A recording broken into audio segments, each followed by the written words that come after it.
What is your purpose here? How many of you are there?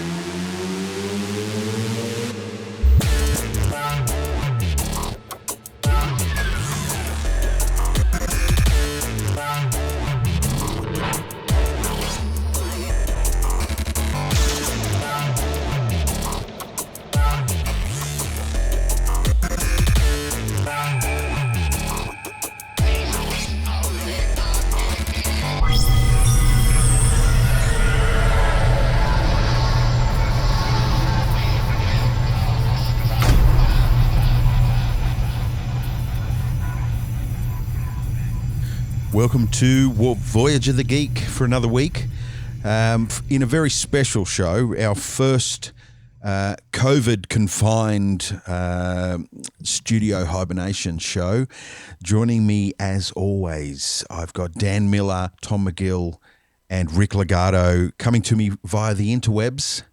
How are we, gentlemen? Fine and healthy. Yeah.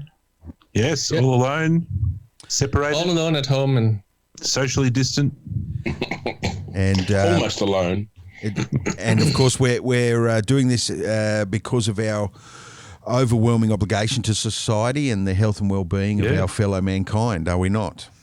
Yeah, And not the fact just we hate people. And not just 4 meters, we're like 400 meters apart, 4 kilometers apart. I think Rick has hit on something that might be a little close to home for me as well. I've been preparing for this virus for years.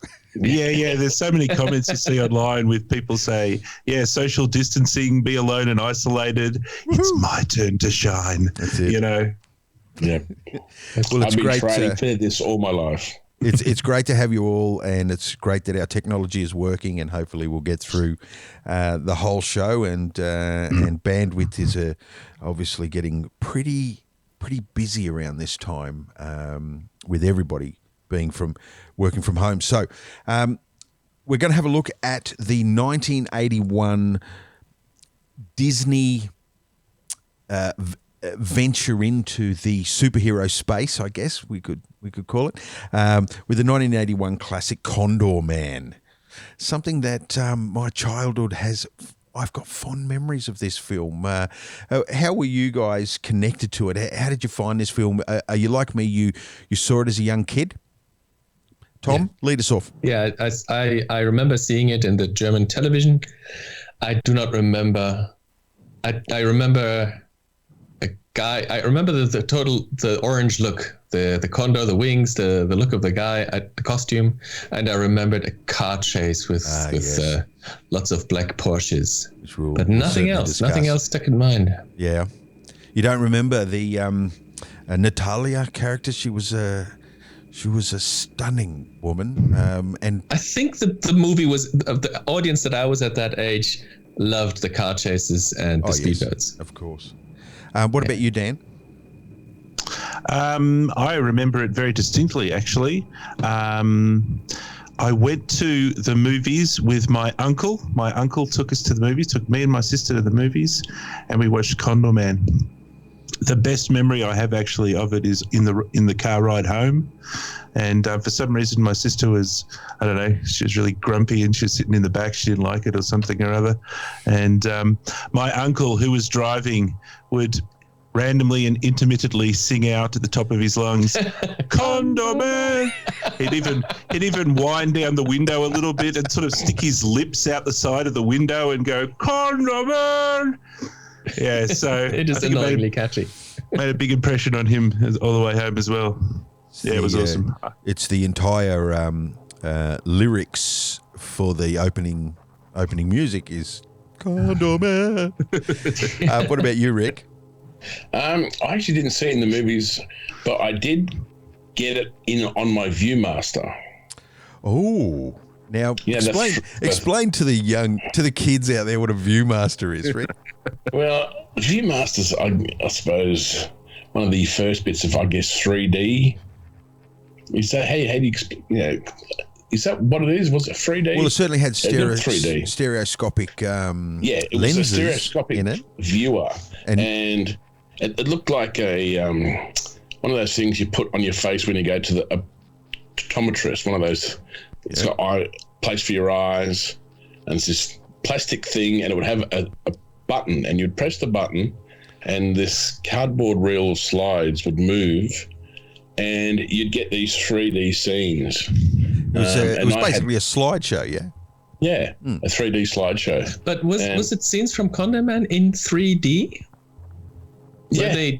How they made them into actual 3D sort of looking. Yeah. That's cool. It could be the is it the red blue, Tommy?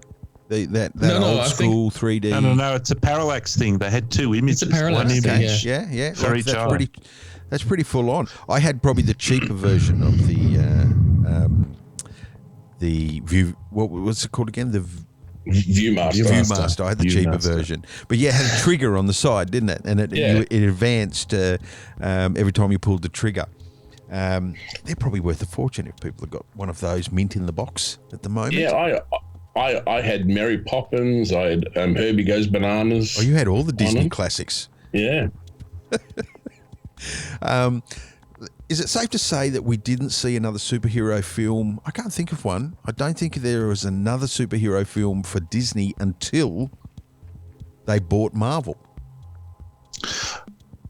My understanding is there was a line of superhero movies from Disney, and Condorman was the last one. Now you can kind of read into that. That's right. And as we sort of explain what's going on with this movie, perhaps that might come a little bit more into perspective. Awesome. So what we're going to do is we tend to break the we used to we just blather for 2 hours about a film, which tend to go longer than the film itself, but now we're far more disciplined and controlled about how we attack this process. We've got some segments, and we're going to break our review of this film into a couple of episodes. And this first episode is where we hand over to Dan. He's going to take us on a bit of a journey through the narrative, through the narration, some of the points of the film, and then we move into the next episode where we have a look at that narrative from a different perspective, where Rick's going to have a look at some of the writing and some of the things associated with that writing. And Tom also jumps in episode 2 to look at some of the trivia, the facts and figures of the film. And then in part 3 of our review for this particular film is basically my chance to test whether these guys were paying attention to the film, where we have a bit of a quiz, and we've got some cool names, some cool intro music, and so let's not waste any time. Let's get into our first segment, which is Dan's Wot the Plot.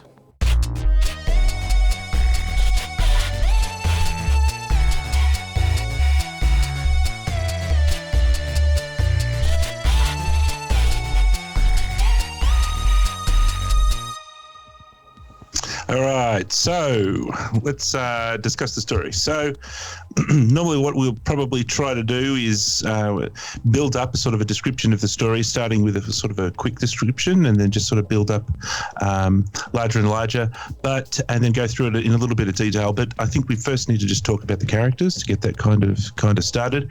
And the first character that we have is the hero of the story, and that's Woody Wilkins. And Woody Wilkins is played by Michael Crawford. Famous for a few other things. Absolutely. Including... But was he famous in America, though? He was very famous in the UK and Australia. Well, what was he most famous for? Well, for my mind, it was Frank Spencer. He was his... Some mothers do have them, wasn't it? Yeah. Well, there's kind of two things he was famous for. It's some mothers do have them. Do have them, yeah.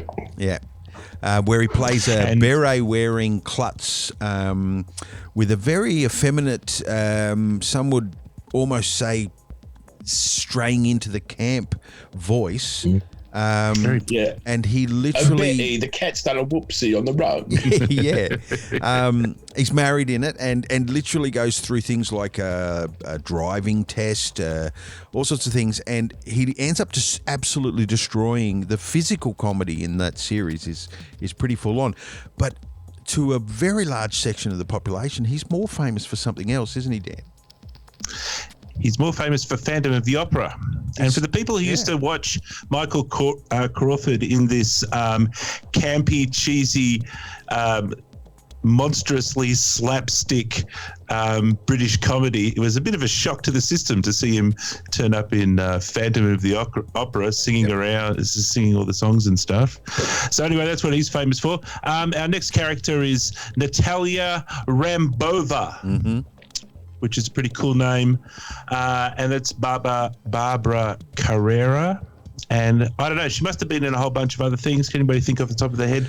I'm not really sure. She became a Bond girl afterwards. Was she? Shortly A after. Bond villain. I'm not Yeah, sure. Bond villain. Yeah. Well, yes, Yeah, no, that's she it. did too. And I thought she was the sister of another villainess. Asia Carrera. Yeah, there's a you know the Maybe. James Cameron movie with Arnold Schwarzenegger called True Lies.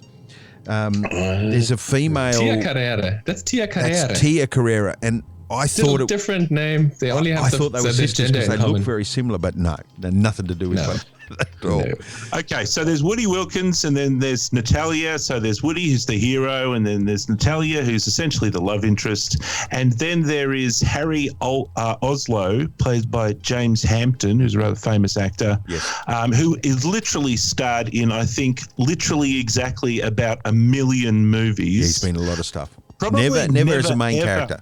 No, never as the main character, always the sort of secondary sidekick, which is what he does in this movie.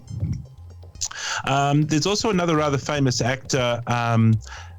Now, his name's a little odd. Dana, I think it's Dana Elkar.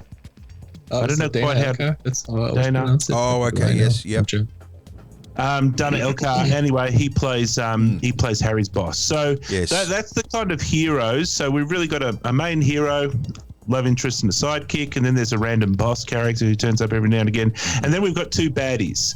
And Yeah, the they're baddies good is baddies. They're good baddies. they are good. They are good baddies because it's played by one's called Sergei Krokov, and he's played by Oliver Reed.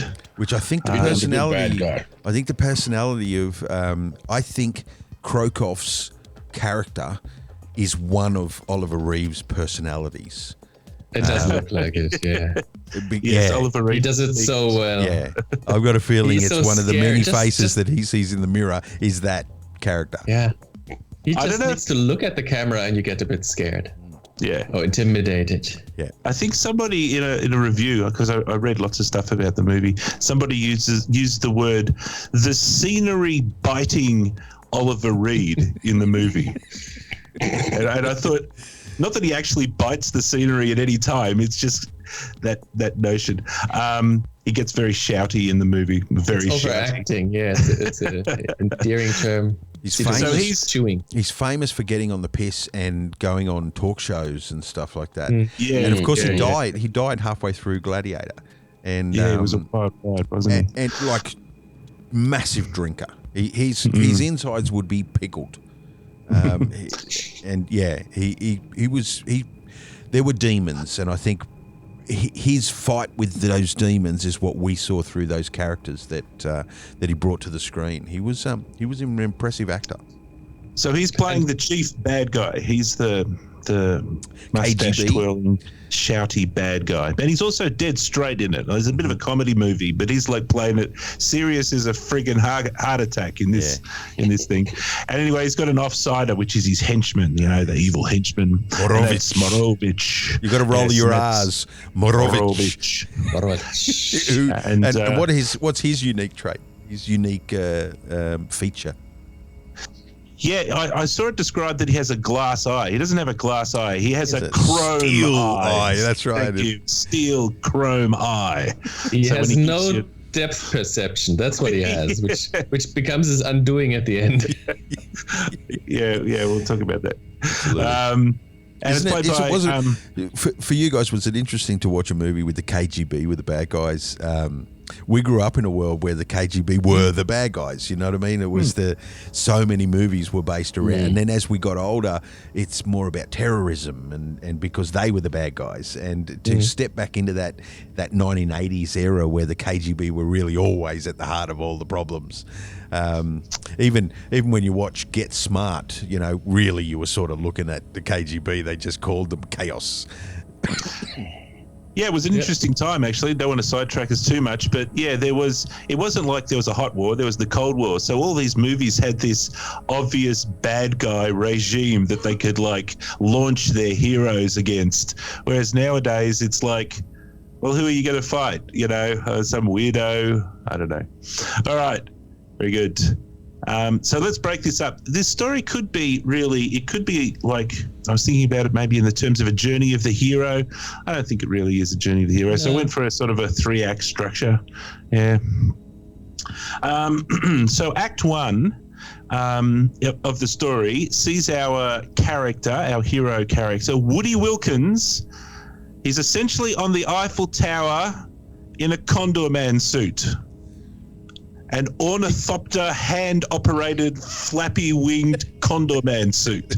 I thought it was clever how they introduced that right at the start with the opening credits. I thought so too. Because it's a Disney film, and they immediately show you that it's a comedy. They show you who the main guy is, that he's bumbling and foolish flying around. Maybe I jumped a little bit. Yeah, I jumped a little bit forward. There was the cartoon opening. That was really well done, wasn't it? It was great. Although the aerodynamic capabilities of the cartoon character made it all the more disappointing when you saw Woody jump off the Eiffel Tower with his wings for the first time. So yeah, the cartoon character, which is a cartoon over live action background, was like flapping and zipping and zagging and bashing into things and falling down and all sorts of things. So yes, what happens when Woody leaps into the air with his hand-driven ornithopter Condorman suit?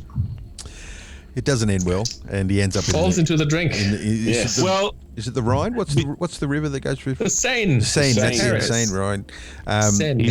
The Seine.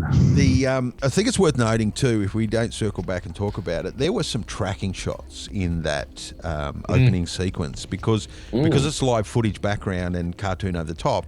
At one point, the Condorman character crashes into the windscreen of a bus or a truck, and then the camera is moving, so it's a moving shot, which we all know is a fucking nightmare to track at the best of times, unless you have all the details.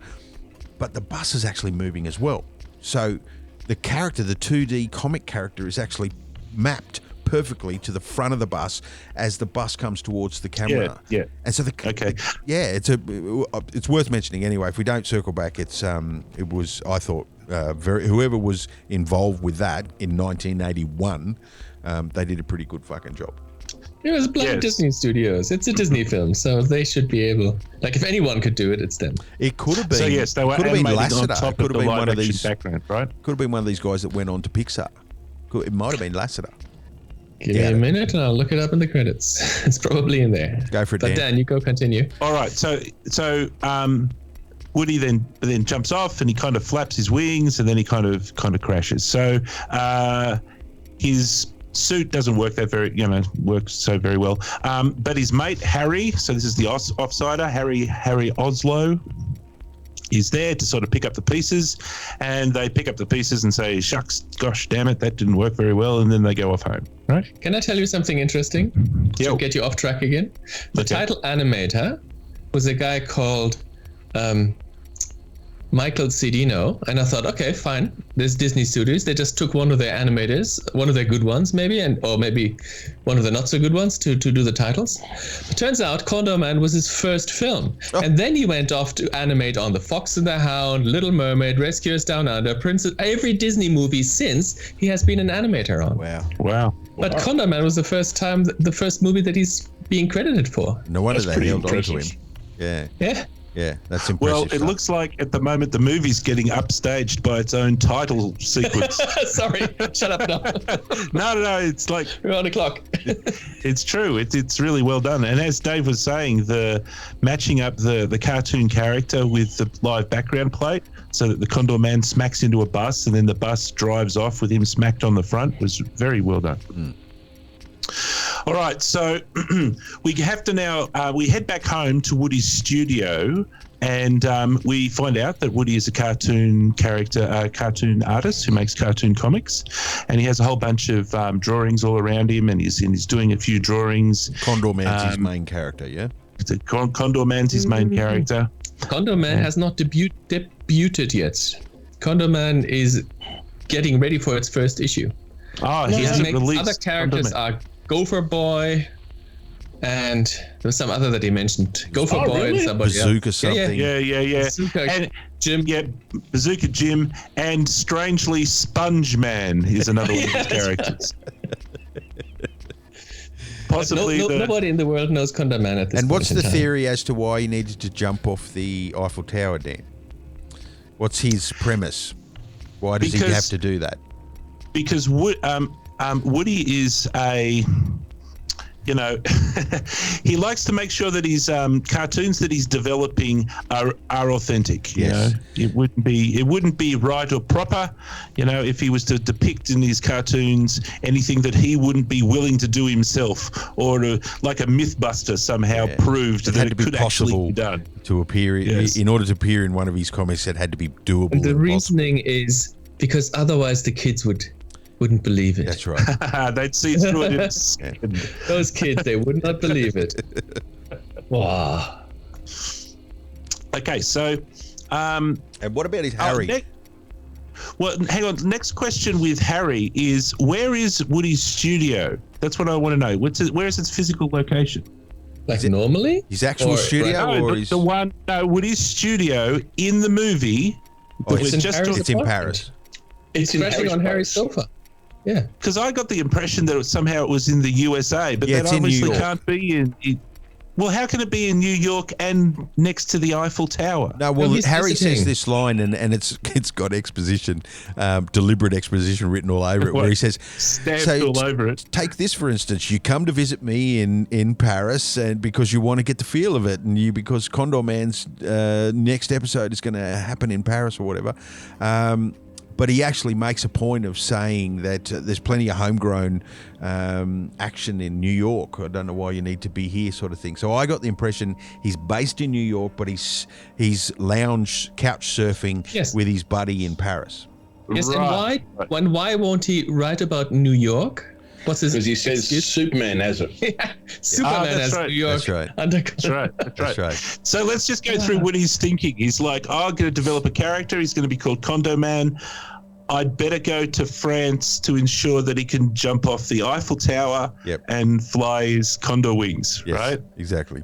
I'm sure that in makes the perfect sense, early Dan. 1980s, there weren't many French superheroes or superhero stories coming out of France. Just like today. But there were plenty of superheroes in New York. Superman was not one of them, No. but they could have done Spider-Man. Spider-Man was well known in the early 80s. Yep. Daredevil, maybe not so much, but there would have been Batman. characters that. Just Batman is not in New York the either. mention of Superman in this script would have probably meant some kind of approval. Maybe, yeah. Yeah, because Condorman, as far as I'm aware, is not a Marvel-related character. So Marvel DC. So to actually bring a DC character into your script and mention him on your motion picture, that wouldn't have been cheap. It could have been a nod to the Superman film, right? So Superman yes. film. Was that Superman what, film had been 82 or something? 83?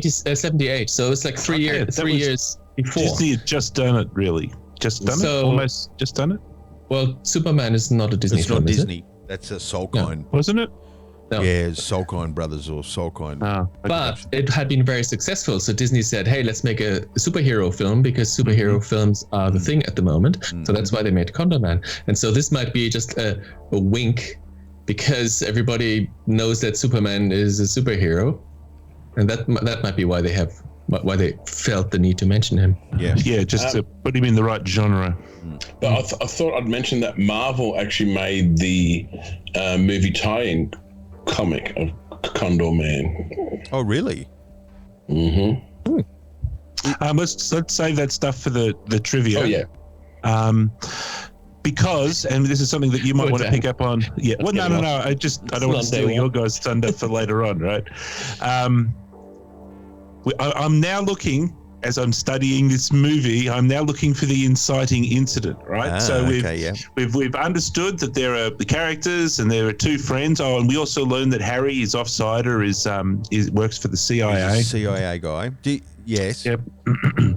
And so now we're looking for the inciting incident to kick off the whole story. And for me, this is where the movie starts to get a bit weird because the inciting incident, what's the next step that happens in the story, is that the camera moves away from Condorman, from Woody Wilkins, and it goes over to the CIA offices where Harry's working randomly. Yep. And it just asks, and then Harry's boss, Dana, what's his name, who we were talking about before? Ross. Dana Ross. He asks Harry. Dana Elka is the actor. Sorry, he's the actor. The boss's name is Russ Devlin. Oh yeah, Russ Devlin, which right. is much cooler. So Russ Devlin asks Harry, we're going to need somebody to do a bit of a job for us, and it's a simple job. You just got to take some papers from A to B. But it has to be a civilian. That's right. It has to be a regular civilian for some reason. Plot. Insert plot here. Show plot in here. And it's going out to Constantinople / Istanbul, whatever it was called in those days. And so that's kind of the inciting incident, right? But it doesn't really involve Woody himself. Oh, well, the instigation of the inciting incident doesn't involve Woody, but the inciting incident is Woody's. Do you know what I mean? Like it's his story. It just so happens that somebody else's circumstance brought it to be, but kicked it off. Yeah, but it's still about his journey. True. What were you going to say, Tom? Sorry. No, up until now, I was in two minds about whether this is even the inciting incident or whether the story proper picks off when he goes on his second mission to help Natalia. Defer. Yep. So, and that's a very good point. But actually, right now with this first inciting incident, as it were, he is leaving his normal status quo and he's going on into the upside down. He's going into the weird world. Yeah. Mm-hmm. So probably it is. Yeah. It's probably correct to call it that. I was with Tom as well. It's hard to think of an inciting incident happening so early in the film. In a film or in a story, normally the first act has to sort of boil up a little bit. We have to establish characters, but I don't feel that those characters weren't established when we hit that. No, they do a lot of talking, a lot of exposition talking. Yeah.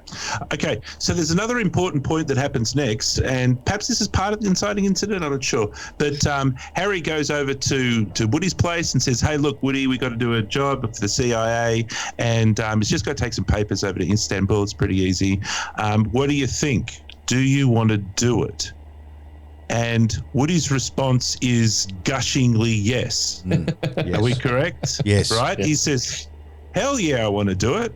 This is the sort of thing. Yep. This is the sort of thing that I'm all about, right? I go all the way to France with my winged suit so that I can authentically jump off the actual Eiffel Tower, because that's going to be important for some reason to test it out. So he's very keen and he wants to go and do the thing. And all of that attitude is established by how he presents himself at the train station, doesn't? He's in the long jacket and the dark sunglasses. He thinks he's a spy. He thinks he's over enthusiastic for this opportunity. Now, just put a little pin in this because I'm going to return to this later on. Okay. All right. Yep. Okay, so let's put a little pin in that. So yes, and Dave's correct. He turns up and he's all like a buffoon. He's all dressed up, totally conspicuously, pretending to be inconspicuous. This is after the Pink Panther as well, right? Pink Panther was already yes, it already existed. Already existed. So there's a nod to that as well. I think the bumbling. So yep. Yeah. So 1963, of course. Yeah. James Bond. There's a whole bunch of things, obviously, all mixed inside here. All right. So he goes off to Istanbul, and somehow we find ourselves very quickly in some sort of restaurant. And that's where the meeting's going to take place. And he's got a suitcase chained to his arm with secret papers in it that he's going to hand over to this Russian agent. And the first person he bumps into happens to be the Russian agent, and it is none other than Rambova. That's it. Natalia, the bear. That we don't find out about. Yeah, we don't want to know why she's called the bear. There was a very Inspector Clouseau feel about that whole Istanbul restaurant scene, isn't it? Like that whole sequence. It's the whole The some mothers dancing. do have them, right? Yeah. So Yep. everything. It played So right into essentially- his physical sort of comedy wheelhouse. Slapstick. Yeah. So, he embarrasses himself. He does stupid things. He orders the wrong drink. A triple. He orders, he gets in a one-upmanship battle with the waiter, and instead of ordering just what is it? It's like a Istanbul freight train drink. Yes. He says, "I'll have a triple," and it turns out to be. Well, yeah, it goes a double, and then when the waiter says, "No, Nobody has a nobody double. orders a double," He and he goes, upgrades. "What? Upgrade to a triple then." And the physical effect of the flames coming out of his mouth, I thought was done really well. That was done compared to some of excellently. the other effects in this film. That one really stood out as whoever did that nailed it. Okay, so now we have to just stop, and I don't want to steal too much trivia, but we have to do a little trivia thing here. Now, when he's ordering the drink and he's ordering the triple, we know another famous secret agent who has a special drink that he likes. James Bond, right? Absolutely, Okay. yes. Now, James Bond likes his Shaken, not stirred. what is it? It's a martini. It's a What is vodka it? martini. Yeah. Vodka martini, and he likes it shaken, not stirred. That's right. Now, is there anything odd about that? The answer to that question is yes. Okay, yes. Now, Because they're normally stirred. right. Now, I don't know nothing about vodka martinis. I don't know nothing. But apparently, you always stir it. You don't fucking shake it. Right. You It's about idiot. bruising something.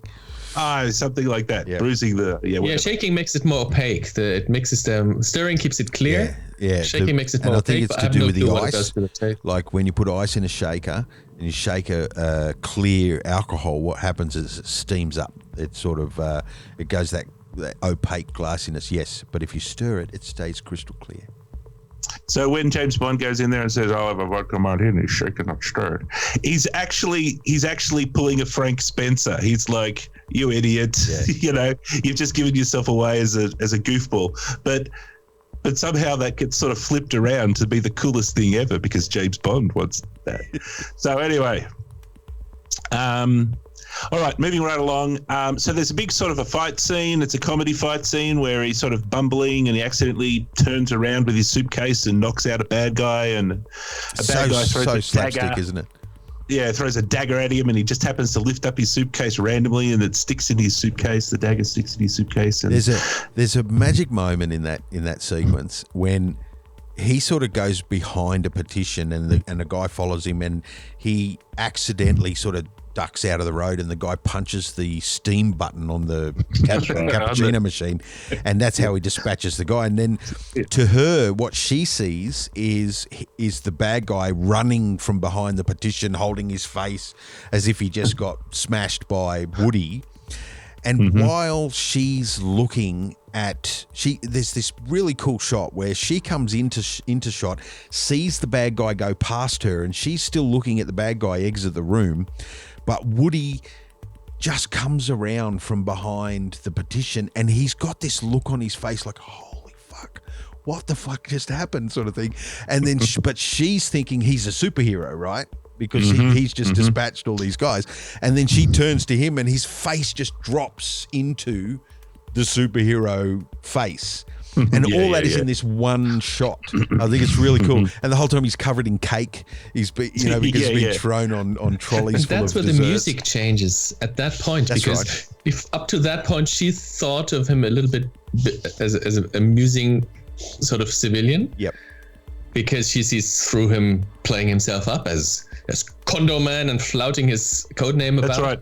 Yeah, he calls himself Condorman when he goes in there as well. At that point, when she sees him coming out, that's when when Henry Mancini's music starts playing, her love theme music, and that at that point, because he beats up some Turks, she decides. Well, she oh, falls he's in the love man with for him. me. She puts the kiss on him in that moment. In that one scene. It's all the same camera shot. All right, so Natalia learns that Condorman is some sort of impressive dude. We, as the audience, know that he's a bit of a bumbling idiot, and they go their separate ways, essentially, right? And then the story zips over to Natalia coming home after a long day at Istanbul. work. Istanbul. Yep. She's actually like a secret agent. She comes home and, there's the classic scene where he goes into her house and she's turning on lights and she's throwing down her bag and all sorts of stuff. And Oliver Reed is sitting in the dark with a glass of wine hanging out in a lounge room. And she comes in and is like, hello, my dear. So, Okay, so that actually looks normal. Yeah. Sitting in the dark having a drink. Yeah, that's probably not acting for him. He's probably done that many times. In that scene, we get introduced to his acting choice for the entire film, which was to whisper. He didn't speak very loud, and then all of a sudden he starts yelling at people, and then he goes back to a whisper again. So he has to listen very closely. That's the scenery chewing, I think, that we spoke about earlier. Yes. So there's something going on, and I watched the movie a couple of times, and I'm not really sure what was going on. So I'm going to have a stab at it. Sergei's doing something with some Arabs in Monte Carlo, and he needs Natalia to be a hostess to the friends, but now he doesn't want her to do that anymore, and he needs to get her re-educated, and he's angry with her for some reason. Did anybody understand quite? Yeah, he says, he's not happy with her because she was made by a Chinese spy. Agent, yeah. But where was the Chinese? Agent. There was no Chinese. No, there was. The one came past the table, and then he was the guy that informed the Hoons that end up starting the fight with Woody. Did you watch the film? And he was the only guy in the restaurant with the actual sunglasses for the 9 frames that Chinese guy was in. He's in it twice. He's in. No, he's in. When they advance, he's there when they first meet, or Woody first comes in, and then you see him dispatch the goons. Yep. Yeah, she sees that she makes the Chinese dude, and then she gets up and says, "Oh, I have to leave." That's what gives now. her the sense that she has to leave, is because the Chinese agent made her. And on top of that, what's his name? Old Oliver Krokov has a thing with Natalia. Yes. And the way she speaks about this Condorman makes him jealous and grumpy. Yes, I think you're right. So. And I love how we mix up the names. Oliver Krokov is nobody in the movie was called Oliver Krokov. That's normally Dan's realm. So there's something going on with Chinese Monte Carlo people and all sorts of things, right? Well, so then we zap back. Probably important, probably worth mentioning in that scene too, Dan, when she comes back and he's in the apartment. He says, "I don't like what happened, so I'm going to send you back to training."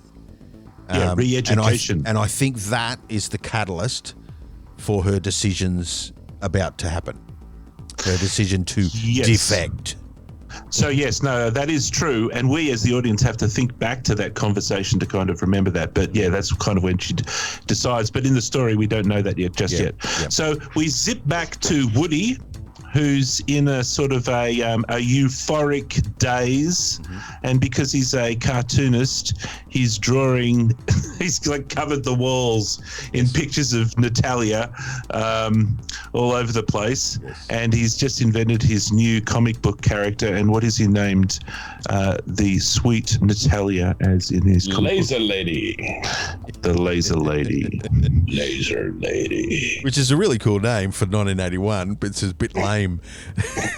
As we he's go further obsessed into with lasers. He wants a car with lasers. He wants a boat with lasers. I think it was pretty lame in 1981. Well, the thought of lasers being weapons was still really, really strong in those days. And then as we got more educated, we thought, well, as a weapon, we have to put a lot of power into that beam of light to get anything to happen.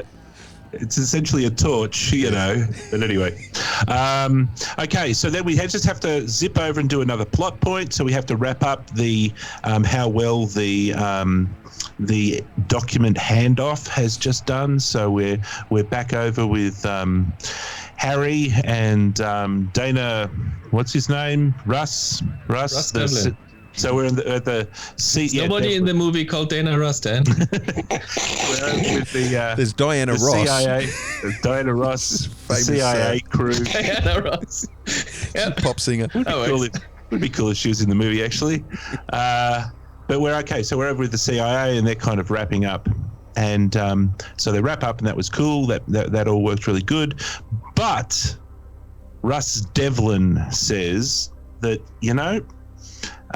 we've heard that there's a Russian agent, the Bear, who's going to defect, and the Bear will only defect to the best, agent that the Americans have, and that is Condorman. That's right. And so there's a pretty cool scene where Devlin is saying, so who do we have is anybody called Condorman? Condorman? And Harry tries to convince him that Condorman is a cartoon character and not actually real, until he works out that there's only one person who would have named himself Condorman, and that was his idiot mate, Woody Wilkins, or whatever his name is. Willie Watkins. Willie Watkins. He plays Willy that role Wonka. well, Harry. Wilkins, that, not Watkins. That dumbfounded by the moment acting. Harry does that quite well. He does it a couple of times in the film, and it's actually quite. I think for the role that he's in the film for, he does a pretty good job. Yeah, he's a bit of a character actor as well. We're talking about the Harry guy, whatever his name is. Woody's mate. A million movies. I like the realization when he realizes that it's his friend. Yes. Yeah, and he has to sit down. He sort of slumps he sort of down. Flops back into the chair. That was Yeah, nice. I think I know. Yeah. Yeah. Okay, so remember we put a pin in something before. Just a little jog of your memory. So they're going to need to get the Bear, and the Bear will only defect to Condorman. So they have to go over to Woody Wilkins' place and try and convince him to do the job, right? it's actually Russ's place. That's right. Russ's place? Yep. It's Oh, Russ's okay. place. Harry. It's Harry's place. Sorry, Harry. No, you're right. No, it's Harry's place. When Harry met Woody. It's Kurakov's place. Yes. Okay, so they go over, whatever. Now, they ask him to help get this Russian agent to defect. Yeah. And what is Woody Wilkins' response? It's the date. Take a long walk off a short pier. Like he literally says that he doesn't want a bar of it because he nearly got shish kebabbed by 3 Turkish behemoths in Istanbul. So he says, hell no. He says hell no. But the moment he realizes that the Bear is Natalia, he immediately says, "Yep, I'll do it." Yep. On his terms, though. On his terms. That is true. Shit. He dangles her life. He says, "I'm not going to do it unless I get my toys." Yeah. Unless I get my weird. Okay. Yeah. Unless I get my weird comic book shit brought to life, I'm not going to do nothing. Right. Okay, so it's a bit weird that he was all super enthusiastic before, but now he suddenly decided, just when the plot needs him not to, he decides he's not enthusiastic for taking it real. But anyway, so yes, he agrees when he finds out that because they match up all his drawings. He's got his room cut blasted with the drawings. They say, "Hey, that's the Bear. You want to rescue her?" And he says, "Oh, yeah, her. Yeah, all right." Okay. So, but there's only one condition, and that is that all the crazy stuff in one of his random comic books they want the CIA to make over the weekend and send it to him in a box or something or other so that he can monkey around with it when he's doing stuff. Yep. All right, so that's kind of the second inciting incident, and that brings us to the end of, I think, Act 1, and this is where Act 2 starts. Yeah. Yes. Movie starts proper now in I think you're bang on. Yugoslavia. And sometimes the inciting incident, it doesn't have a close proximity to the end of the first act. Sometimes it's right up against it, and it can be easily determined that it's in fact this inciting incident that takes us into the second act. But other times it's not. Sometimes it can happen a little earlier, and then you've got to see cause and effect a little bit before you're into that second. You get that second wind in a story, and this one feels a bit like that, doesn't it? Yeah, I would have to argue that's the more common. Yeah, because you have to have time for the reluctant hero. He has to be reluctant. He needs to refuse the call. Yep. Well, that was my point here, that when he does refuse the call, that's actually out of character. That Woody Wilkins would have accepted the call on a dime. He would have said, "Hell yeah, count me in," Yep. That's why it seems a bit contrived. That he was nearly shish kebabbed. He was. Maybe it's PTSD from the incident in Could be. Istanbul. He might not have had counselling. He might have been traumatic for him. Yeah. I think Woody Wilkins is a stupid enough person to believe his own propaganda and forget that it's almost shish kebabbed and be up for more instantaneously. Anyway, I think you're right there. Yeah. Anyway, so the defection is going to happen in Yugoslavia. And so we head over there, and Natalia Rambova is hiding in a bush. That's right. And some old dude they're comes up dressed to as us. gypsies. They're dressed as gypsies. I love that. And, I love that scene. Interject here for the young ones. Yugoslavia is a country that no longer exists. That's right. The former Yugoslavia. Former Yugoslavia. What is it now? Educate me. the country formerly known as Croatia. Oh, is it really? Serbia and what's the other one? Herzegovina. Kosovo. Oh yeah. Kosovo? Yeah. Yeah, it's all broke up into multiple. Yeah, Should we I don't know how the many. Baltic region? yeah. Okay, so she's hiding in a bush. Mm-hmm. Woody Wilkins is dressed up as a gypsy, Yep. and she says, "What the hell are you doing? I'm trying to defect." And then he pulls down his fake moustache and says, "Look, it's me, it's me." And she says, "Aha." And then a bunch of bad guys turn up. Yes. I love that scene where he's literally revealing the escape plan as they walk around the corner in front of the bad guys. And the bad guys literally finish his sentence about the escape plan that he's got up his sleeve. Yeah. Yes. So his escape plan, part of his escape plan, he's got a Bond trick. He got a trick up his sleeve. He's got a cane that has a machine gun in it. That's right. And so that saves the day. Except he's still doing his cartoon tomfoolery. He's still, the clown, and he shoots the machine gun in all 1,000 different directions. Manages Misses to not hit Natalia anybody. by inches many times. Yes. And shoots it all around, does not. And then when it's Doesn't out of kill bullets, anyone. he goes, okay. No, it doesn't kill anyone. But even Natalia, who was almost skewered by it, just gets up and says, all right, let's go. Yeah. Yeah, He almost kills her, the Wonder- stupid bumbling fool, but Yep. that just gets, ignored. And it doubles up as a knock me out stick as well. That's right. All right, so that's that done, and we're out of that little story beat. See you later. Meanwhile, back in Monte Carlo, Sergei, right, is super pissed off because of the defection, right? So he Well, knows He's Krokov not in sent Monte those Carlo bad yet. guys, doesn't he? I think he's Is it- based. Where do you We think are he is? moving all over the planet in this, Yeah. or all over Europe and Northern Africa in this film, which is really nice.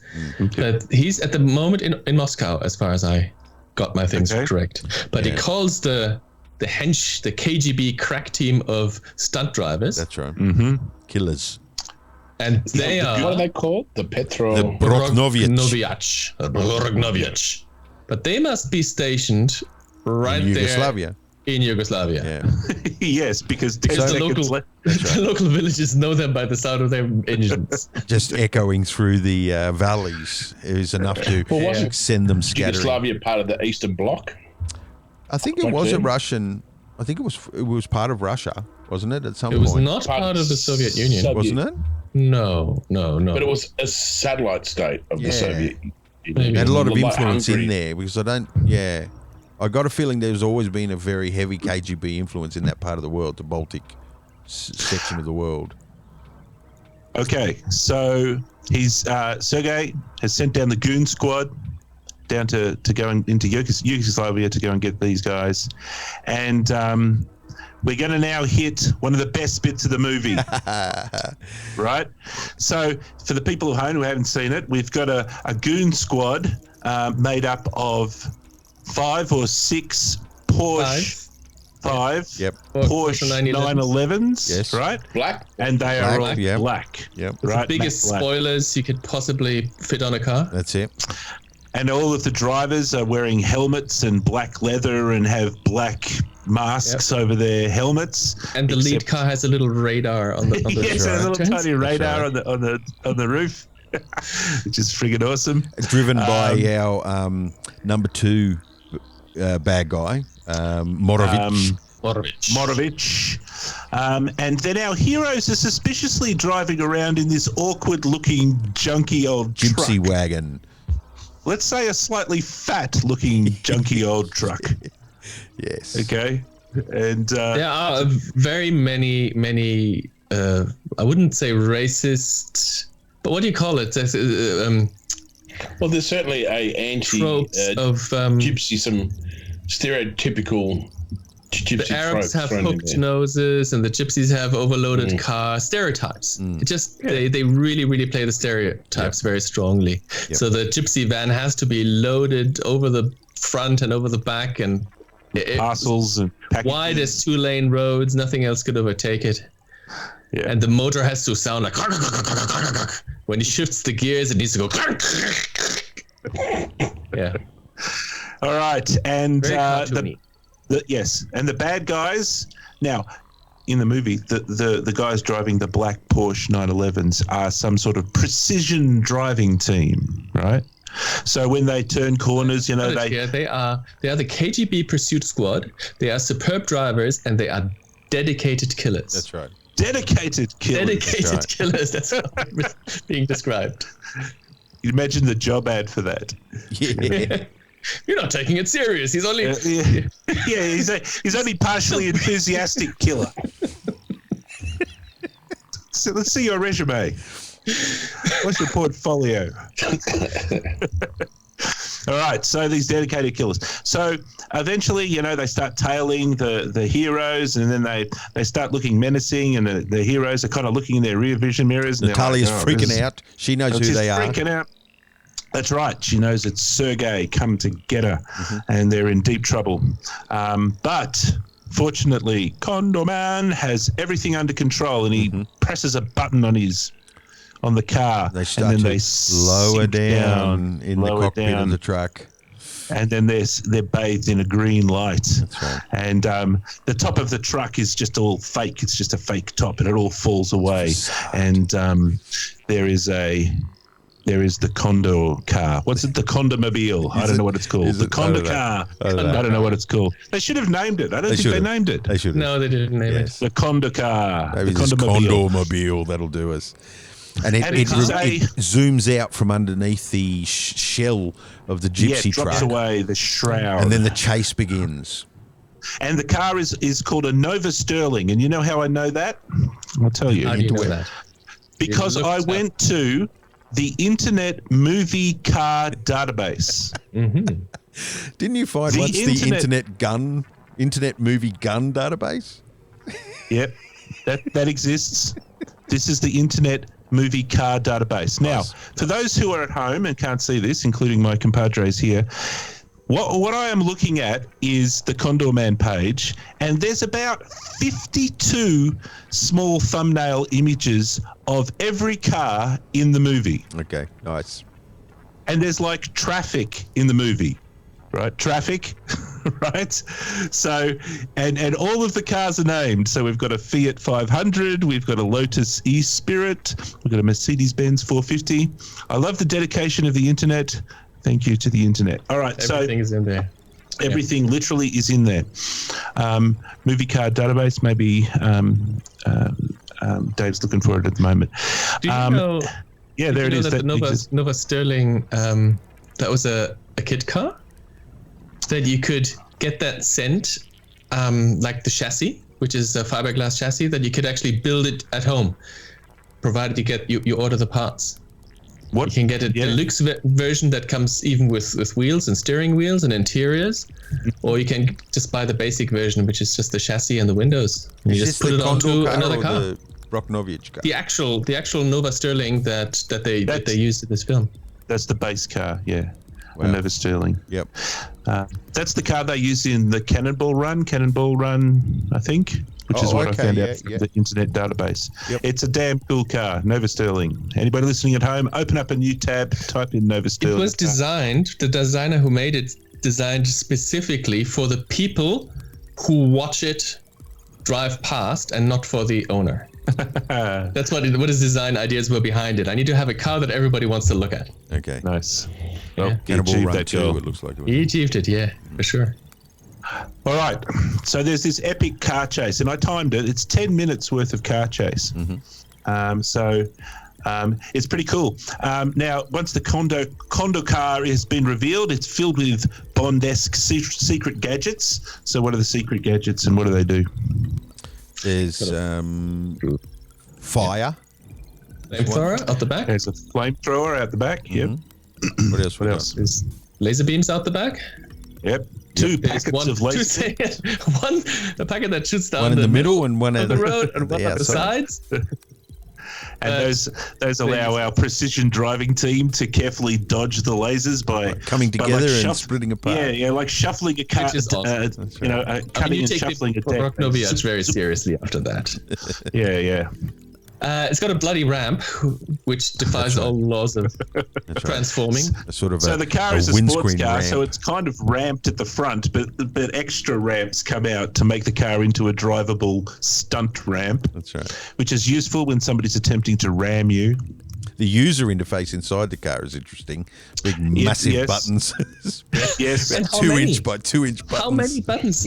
Every time he wants to do something, he has to press like 10 buttons in a certain coded sequence. But there's only like 9 buttons to press. And I got the sense he didn't 100% know what any of them did. She said, let's try this one. And it has a green CRT monitor inside. He ends up dispatching all of the Broknovich except for Morovich's lead car, yeah? He dispatches 2 with a flamethrower and 2 with a ramp. Yep. Okay, so once he's defeated those enemies, he then escapes by doing another Bond trick, kind of a Bond trick, with his last trick up his sleeve. Very The car turns Bond-esque. into a hydrofoil, and it turns into a hydrofoil? Is that what it's he called? goes Well, that's off what they the end of say. the pier, doesn't he? They say Morovich says it turns into a hydrofoil, but really, It's a I mean, hydrofoil. just had some inflatable pontoons on the side and He drove was already on a water. boat, yeah. Hydrofoil is a bit more advanced if we want to go be that pedantic, and we do. Okay, then. So he escapes. And then we go back to Sergei, who gets a bit pissed off. So that's his boss, and he has another shouting fit. And this is where they realise the Russians actually somehow, never really explained in the story, somehow they know that Woody Wilkins is just a comic book writer, and they've been defeated. At this comic stage, book writer. not. At this stage, he says one of the famous movie tropes where he says, according to my calculations. No, that comes later. He does say that he's a comic book writer. They've worked that out. Already And at then- that point? Yeah. He's not reading the comics yet because No. point, okay. This is good storytelling, at least in this bit, because in the next scene he's gone down to the shop and he's bought the comic books. At this point, he calculates where they precisely are going to land in Italy. Because he's that's right, because of the fuel in the car or whatever it is. They don't explain why. He just says, according to my calculations, they should land here, and he slaps the card of Italy with his riding cane, Yes. and that's exactly where they land, so they can find them the next day. Somewhere in northern Italy. All right, then. So with that level of accuracy, this is a little bit dubious. We cut back to Woody and Nat, and they are somewhere in northern Italy somewhere, and they tiptoe into a barn. So they've obviously landed the car somewhere, and they tiptoe into a barn, and then they're immediately caught by the cops for some reason. The next day, the next That's morning, right. And arrested. And so they're in jail. Yep. And then because we just don't want the plot to be like just sitting around doing nothing, Harry just turns up and rescues them. Well, he read it in the newspapers. Oh, did he? They're being, so the Oliver Reed put it in the newspapers, in the Italian newspaper, that they murdered somebody in Morocco. That's right. And the Moroccan police wants that. That's right. That's right. Yes. And Harry reads the same The thing. Monte and quickly Carlo puts police. Monte Carlo, sorry. Yep. And puts on a fake mustache and a belly. Yep. And we have another beautiful movie trope, which is that the police guarding the people always has to sleep on the job. They always have to sleep. Yep. One guy. Yep. So they bust him out of prison, and then we have one of my favorite scenes in the movie that I thought was just really cool.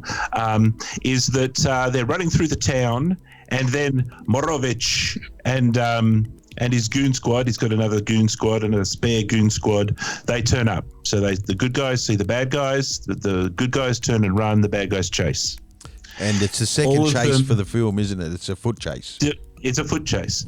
But all of them immediately end up in a church where there's a wedding going. they have a brief Batman moment where you can't get rid of the people. Mm-hmm. You know how in the Batman movie where you can't get rid of a bomb?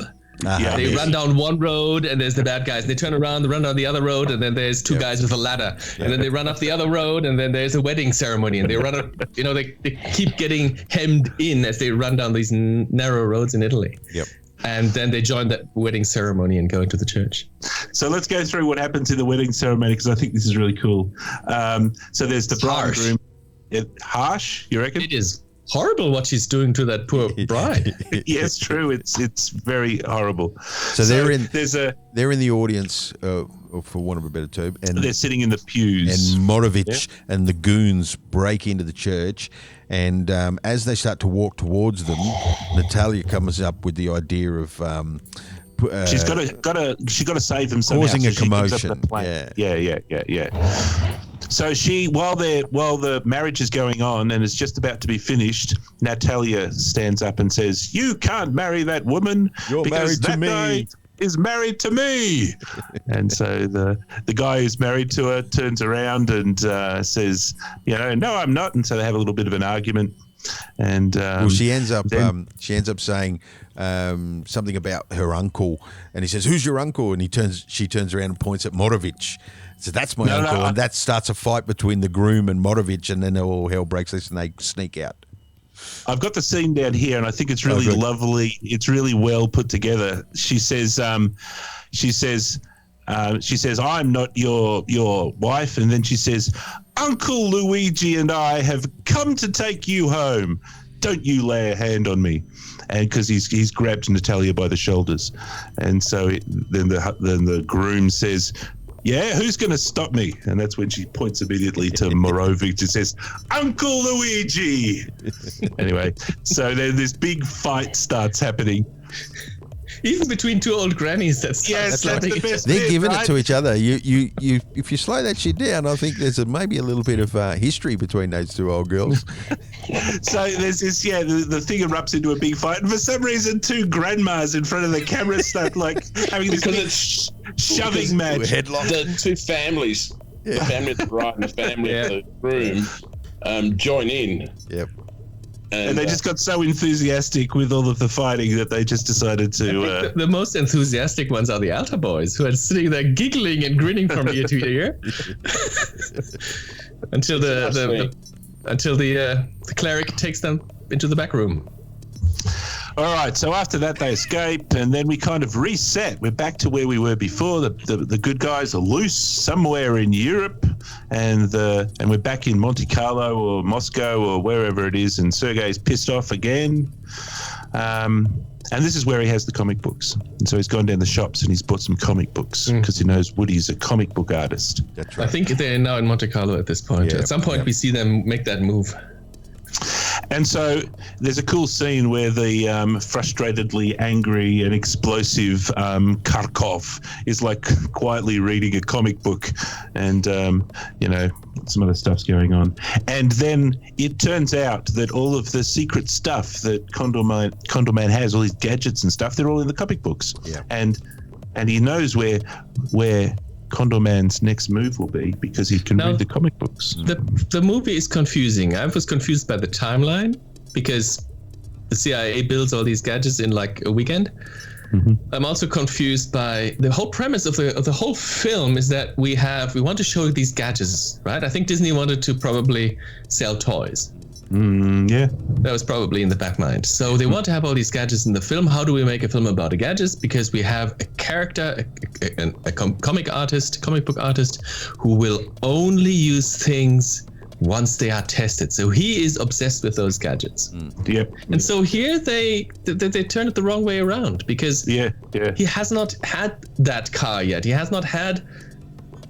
These are older comic books that he has already written, which have the escape over the Alps and the car that turns into a boat and all these things. So they invert kind of the theme that they were going with. Yep. And not only that. Yeah. Go ahead. I was going to say, but wouldn't it be because a car works, a car can work, a boat can work, but the idea of the wings was that can it work because it hasn't been done before. I thought that was the point of testing the wings. Yep. It comes to the rescue of Disney. Fine. The plot comes to the rescue of the story. Because what happens next is a bit like what Tom says.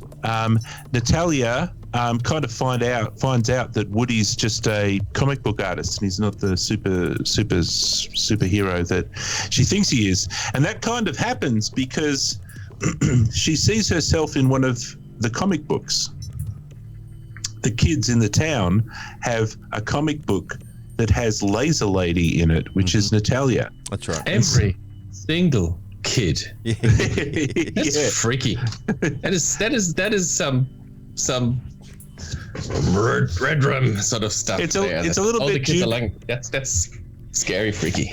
It's a little bit weird how quickly that got out to print and how quickly it got to Italy and then they bought it and then they read it and how good enough the drawing was that the kids could recognize her and she could recognize herself. The moment they walk into the town, all the kids start looking at her. But anyway.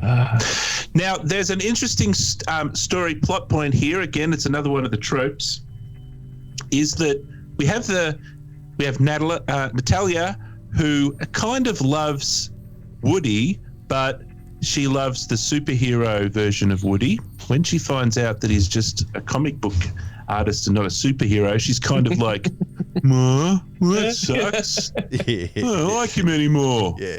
Right? Again, they have to have, they're following the hero's journey, and they have to have that point in the story, the low point, the all is lost moment.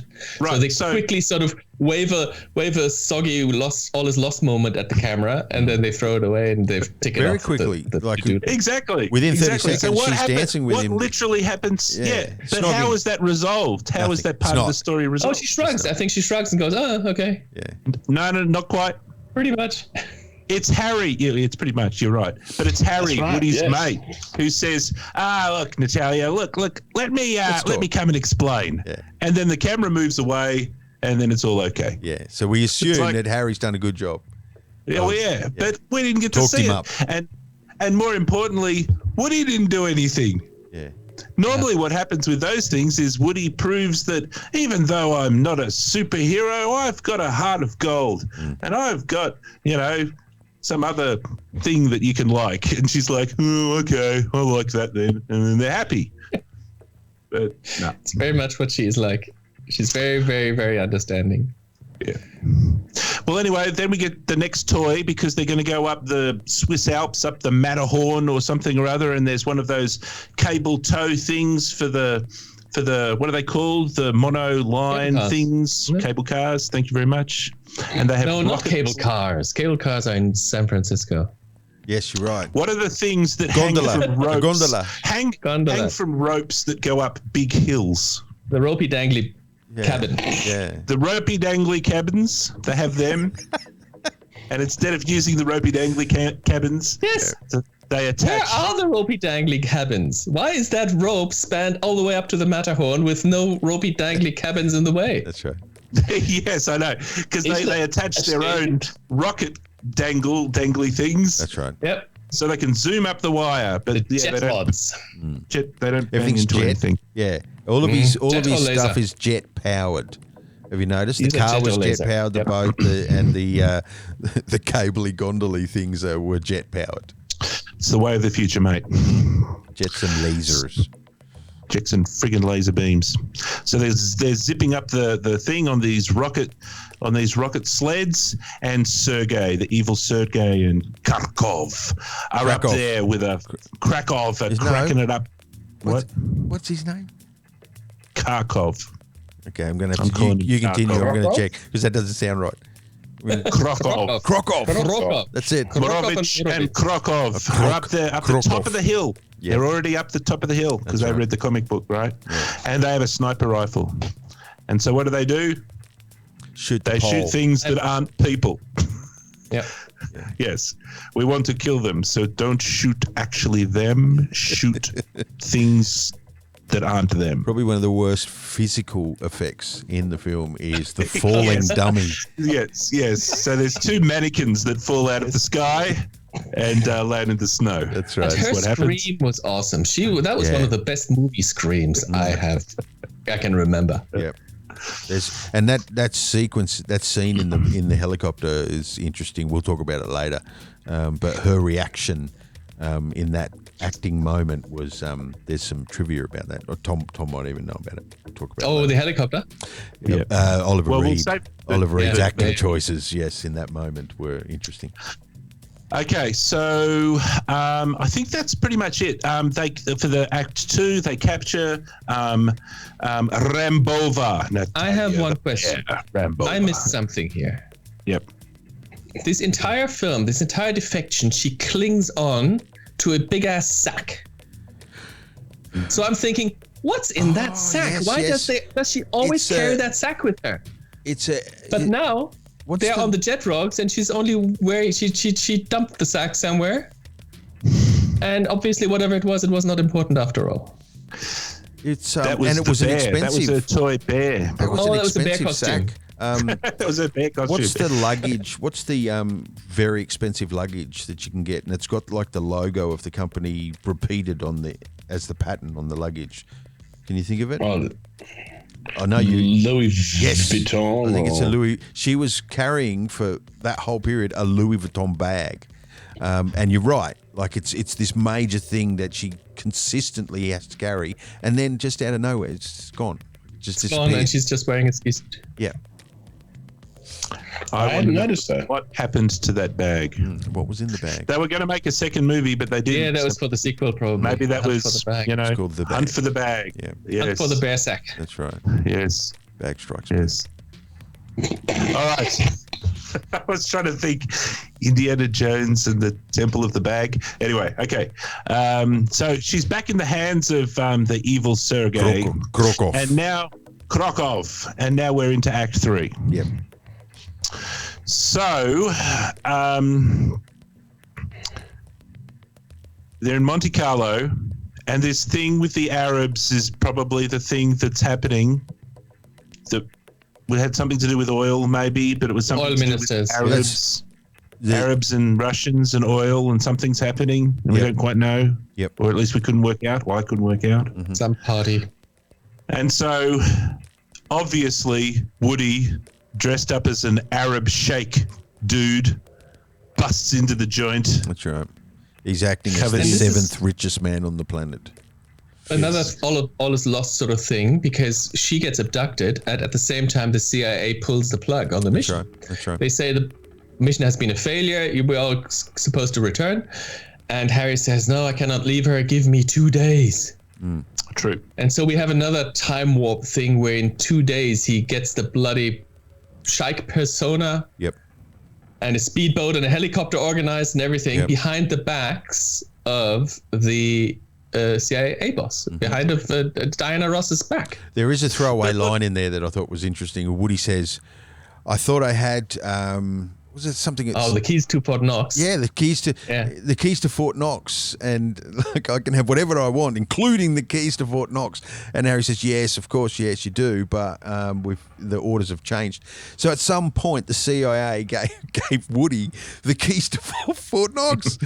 I think there could have been easier ways that we got around And the with way that kind to of keep money. them for another 2 days is by saying, "Oh, just tell them you didn't see me. Yeah. Just tell them I had already left." Yeah.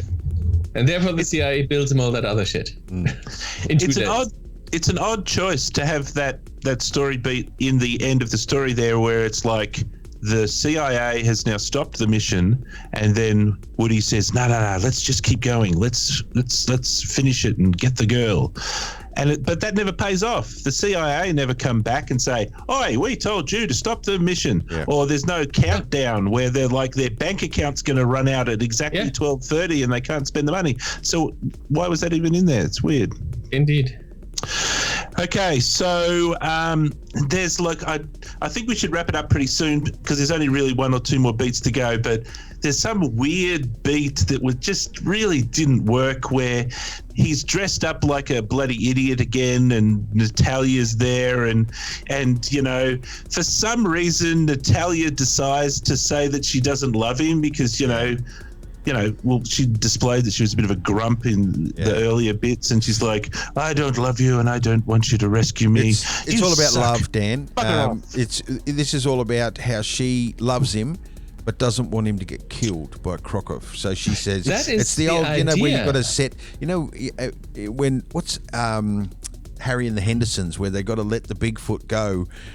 He's one of the family, and the only way he can be safe. Love them, you have to let Yeah, them go. and he doesn't want to go into the That's what they're forest. So trying he to says, do. "Go on, get That's out of what here! they- Go on, you're a dumb animal, whatever." But really, they don't feel that way. I think that's what's going on in that scene. Is she's Yeah, saying, "I that's hate the you." idea. But, It just doesn't work. 30 It's very seconds clumsy. later, Yeah. 30 seconds later, Krokov comes and takes her away, and she wink nudges to Woody and says, the dip, you bring the dip, I bring the Dostoevsky, Dostoevsky, yeah. which is a little code Yep. to tell him that she didn't really mean it. So why does she say it 30 seconds previously? Yep. Because it's a trope that they need to tick off. Yes. Yeah. Just like the CIA pulling the plug thing. Yep. They say it, Yeah. it has no bearings on anything whatsoever. Absolutely. Yeah. So throw that in. That was really confusing. And anyway, but that's all good because only a minute later we get to the good bit, and the good bit is that there's going to be a laser boat chase that happens next. Yep. So they escape, whatever. They escape, but they get onto this boat, and now we get out the Condor boat. It's worth mentioning, even though we're pressed for time. How did they escape off the villa on top of the mountain, Dan? They had a diversionary explosion to blow up the whole friggin' everything. That's right. And the whole time, And then Woody they was fly off. wearing, underneath the cloaks, underneath the robes of the Yeah, Arab, yeah. he was wearing the wingsuit, which he Yes. proceeded to extend out to its full reach, which was about 7 meters wide, all packed underneath his robe. And she jumped on his back, and off they flew down to the port. The thing I thought was a little bit disappointing is obviously he's hanging from a crane. A helicopter in some instances, I Oh, think. was it? Yeah. Was it? And I don't know. If I was going to be flapping those wings and I was the director, I'd be having these big, graceful Yes. Yes. Yep. to fly. Yep. But Woody in his thing is like this sort of hummingbird vibrating sort of flight pattern. It's like this Yeah, type it's of more a like thing. Absolutely. The big marketing spiel when Superman was released was "You will believe that man can fly," right? That was the one-liner that they released as a stinger in the theaters, and a lot of the reason why that movie was so successful was the flying wire scenes, because Christopher Reeve was a pilot. He was he flew Cessnas, and he understood how to bank. He knew the aerodynamics of how to lean into corners and sort of dive left and right and all this sort of stuff. You could tell whoever was at the end of those wires didn't understand the same premise at all. And you're right, it looked like a sparrow instead of a condor. yeah, exactly true. one of the log lines for this film, if you read it, or maybe it was on a poster or something, is he spies, he flies, he death defies. He hangs. Which is another Superman nod. Yeah, nice. All right, so the wings work this time, and they land, and then they get on the Condor boat. And the Condor boat is one of those racing boats that sort of goes super fast, and it's all yellow in his Condorman colors. And And they have matching uniforms as well, and matching helmets. That's right. Yeah. They're all life looking vest. super cool. And so Harry, the whole team's there. Harry's driving, and the bear is on there as well, and Wood's in there. And and it's got a laser gun on it. It's got a laser gun in a turret. Freaking laser beams. A friggin' laser beam, and they go blasting out into the ocean at 1 billion miles an hour. right. But our bad guys, they just happen to have, just in case, they just happen to have bought 6 black boats. That's right. And it Porsche was boats, probably. essentially it was Porsche the water. 911 That's right. It boats. was the water version of the Broknovich. They just was happened the to be B down in the team of the harbour in their black And boats. the Broknovich B team. Dan, is there an internet boat database, perhaps? There friggin' better be. There probably is. Did you notice that Probably. there are 3 chase scenes in the film? Right, there's the Porsches, there's the boats. What's the third chase scene? On foot. That's on foot right. In Italy. In down the really road. poor, ankle high, neat Italian suit chase scene through the cobblestone streets, but there's still a chase scene. There are 3 distinct chase scenes in the film, and this is the last one. So the Morovich and Sergei Krokov are both on one of the black boats. Well, and first the minions boats come after them. They get dispatched, and Woody and co think they're away.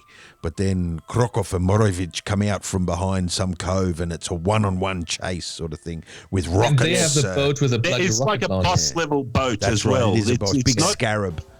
Okay, so the other black boats, they look cool, but the boat that Morovich and Kharkov are in, that's like manly level fucking spiky black cool, right? Yeah. It's fucking enormously cool. And all of the boats have rocket launchers on them. That's right. Right, all of the black boats have. So they're all flying around and they're all zoo, zoo, and they've got this Woody's got his little laser. laser beam. No, it's not choo choo choo. It's like no, it's jump jump jump jump jump. Jump, jump, jump, jump, jump. Oh my God, he's killed us. Jump, jump, jump, jump, jump. It's got this awesome fucking sound that's attached to it. And there's the laser beams are bouncing off the water and up in the air. Yeah. It's a magical sequence. It's bloody awesome. And he blows them all up, blows up all of the bad guys. And then we're left with just the last lead bad guy. And now we alluded to the fact that he potentially has less depth vision than other people. Yes. Morovich. The downside to having a chrome eye. yes.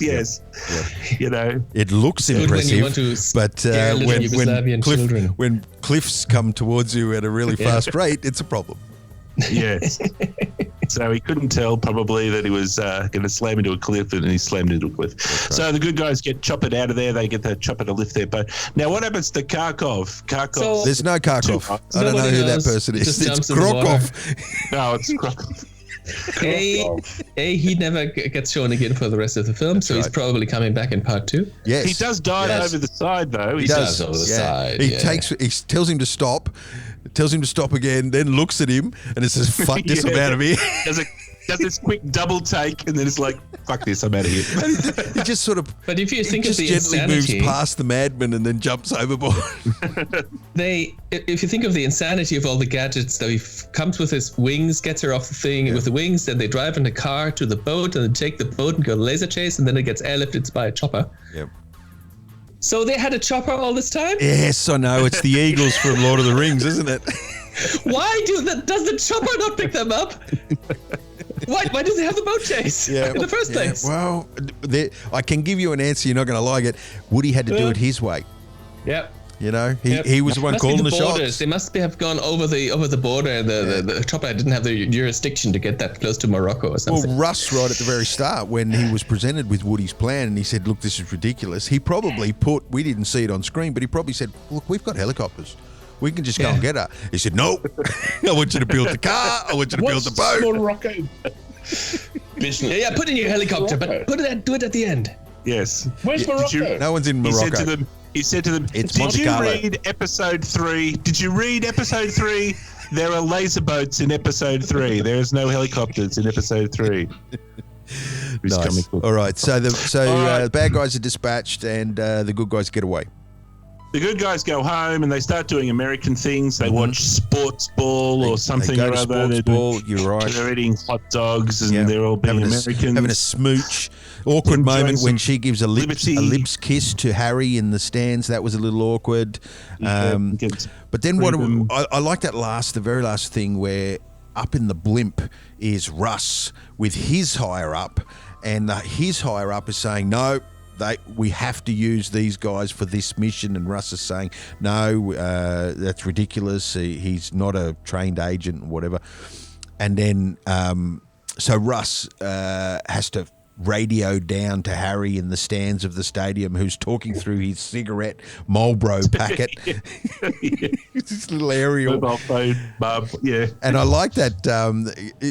There's no way in the modern day can we end a movie on a freeze frame of the characters, but this movie ends on a freeze frame where Harry whispers into his ear and say, "Have you ever wanted to?" And then you see this grin come across Woody's face, and it's a freeze frame, and that's it. Roll the credits. We're out of here. Roll credits. Not even roll credits. Well, I don't know. The version It we just goes looked to the was an end, evaluation and that's it. version. There may have been credits, Tom.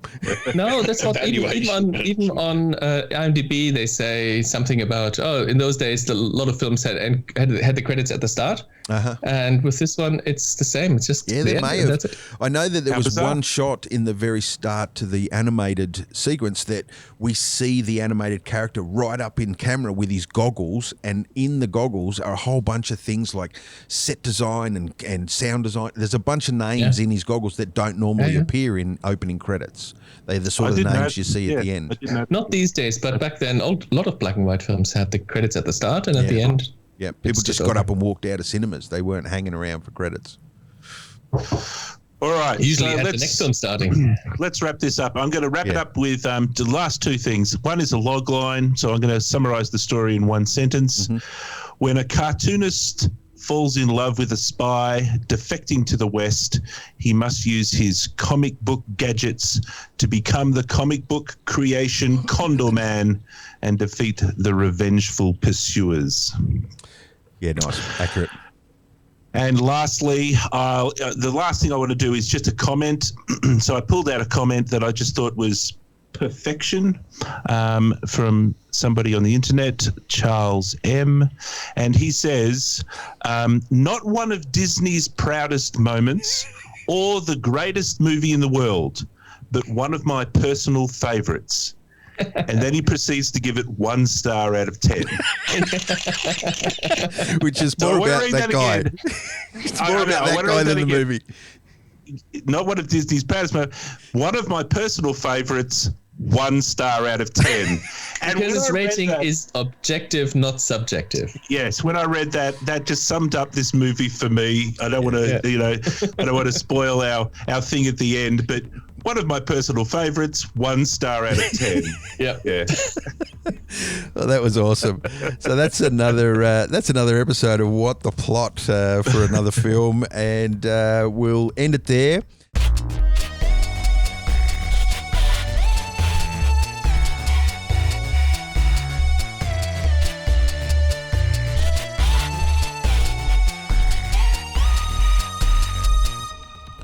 What the Plot, and that brings us to the end of our first episode for our deep dive into Condorman, the 1981 Disney hero classic, and very, very entertaining. There was a lot to talk about, as you could tell by the length of the episode, and something tells me we didn't go as deep as we probably could have. So that's it for episode 1. Join us in episode 2, where we're going to have a look. Rick's going to talk to us a little bit about a different perspective on the narrative, more from the writing side of things, and Tom's going to dive into some trivia related to the film. So join us for episode 2.